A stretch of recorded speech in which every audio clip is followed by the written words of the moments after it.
चनाचे आप सल्लल्लाहु अलैहि वसल्लम ने फरमाया, क़यामत के रोज़ मेरी उम्मत की निशानी ये होगी कि इनकी पेशानियाँ और वज़ू के अज़ा नूर से जगमगा रहे होंगे।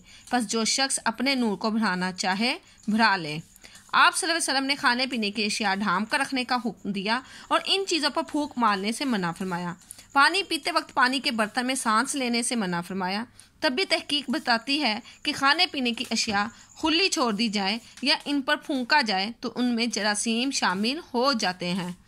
नबी करीम सल्लल्लाहु अलैहि वसल्लम ने घरों और इर्द गिर्द के माहौल को भी साफ़ सुथरा रखने का हुक्म दिया और ये हदायत फरमाई। नंबर 1, घर का कूड़ा क्रिकेट बाहर ना फेंका जाए।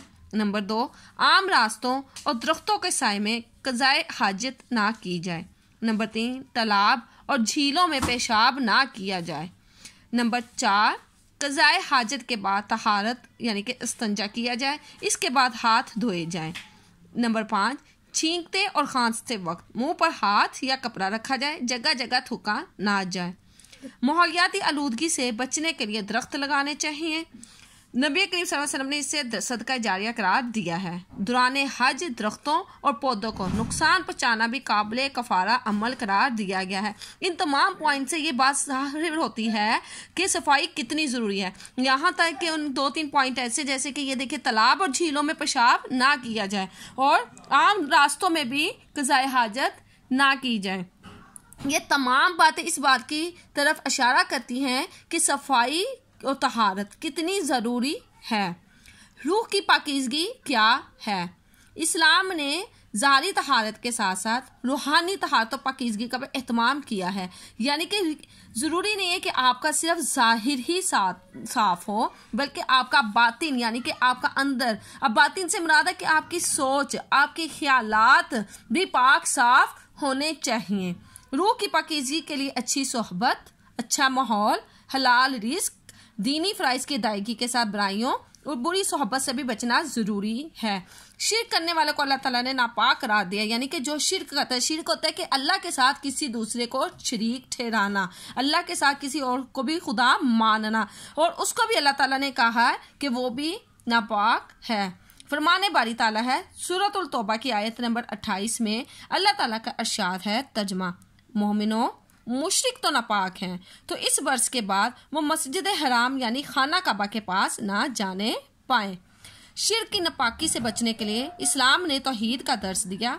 गुनाहों से पाक होने के लिए नमाज, रोज़ा और हज जैसी इबादत मुकर्रर फरमाई और माल को पाकीज़ा करने के लिए ज़कात का हुक्म दिया।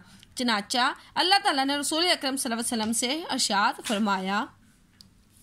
सूरह तौबा की आयत नंबर 103 में अल्लाह ताला का इरशाद है, उनके माल में से ज़कात कबूल कर लो, उससे तुम उनको ज़ाहिर में भी पाक और बातिन में भी पाकीज़ा करते हो और उनके हक में दुआए खैर करो। गर्ज इस्लाम ऐसा माशरा चाहता है जहाँ के रहने वाले जिस्मानी तहारत और पाकीज़गी अपनाने के साथ साथ बेहुदा गुफ्तगू, बुरी सोच और बुरे अमाल से परहेज करके अपनी रूह को भी आलूदगी से बचाएं।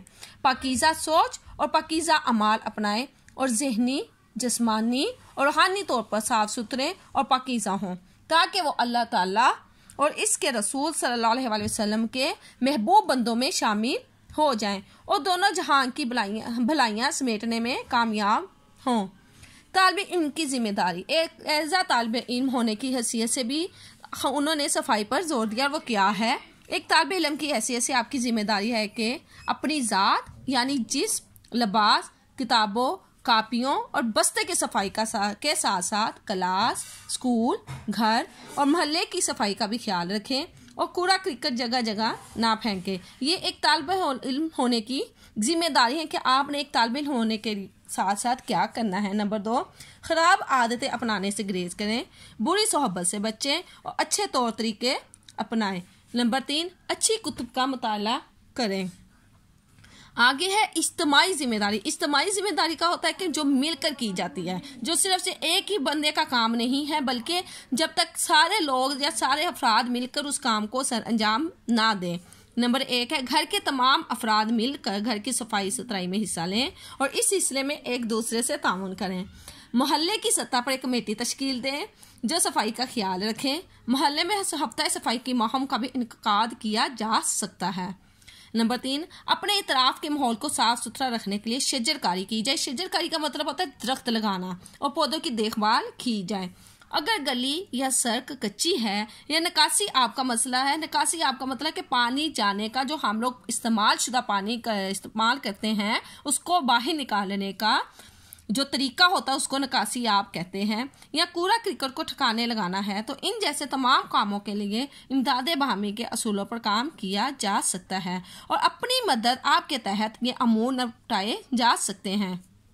नंबर 5, अगर मोहल्ले के कुछ लोग गैर इखलाकी आदात अपनाए हुए हैं और इन सरगर्मियों की वजह से मोहल्ले का माहौल ख़राब हो रहा है, तो इस सिलसिले में मोहल्ले के बुजुर्गों से मदद ली जा सकती है, जो उन्हें मोहब्बत और शफकत के साथ समझाकर राह रास्त पर ला सकते हैं। राह रास्त का मतलब है कि सीधे रास्ते पर उनकी बुरी आदत को ख़त्म कर सकते हैं।